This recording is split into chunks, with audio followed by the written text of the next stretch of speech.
911, what's your emergency? Yeah, I need to report it. What the hell do I call this? Zombie apocalypse? I'm not saying zombie apocalypse. They'll hang up on me. Hello? Hello?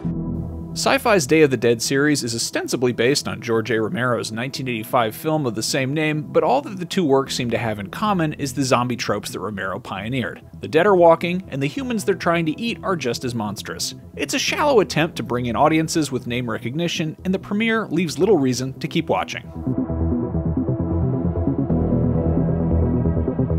What a waste of $50,000. The series starts with a cold open so abrupt it feels like it was cut from a later episode and slapped in front at the urging of a network executive terrified viewers would stop watching if they didn't see blood and guts within the first seconds of turning on a zombie show.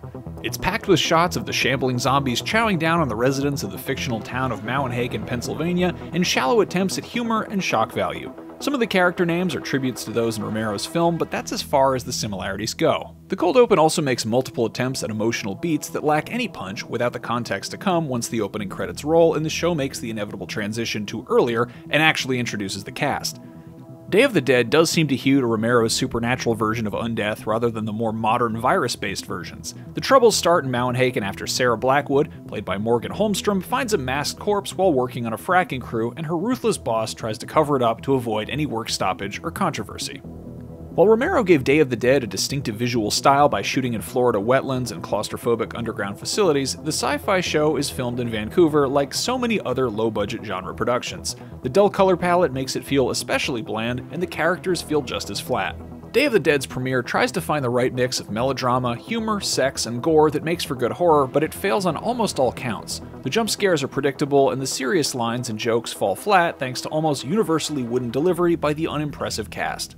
Did you just puke in my hearse? Yeah, I'm not sorry about it either. The zombie makeup does look great, and there's a sort of schlocky joy to some of the scenes, like a lawnmower chase through the town cemetery that results in gouts of blood splattering across the tombstones, and a funeral that goes very wrong. Unfortunately, those sequences aren't enough to breathe life into the otherwise plotting and predictable narrative. What in the hell did you do to my peepaw? Syfy is notorious for producing low-budget shows and canceling them after one season, and Day of the Dead seems destined for that same fate. Thin, unlikable characters work fine for a horror movie, but it's a lot harder to want to stick with them for 10 episodes. There might be some life in the series if it ramps up the goofy action, but based on the premiere, Day of the Dead seems more likely to be buried by the competition.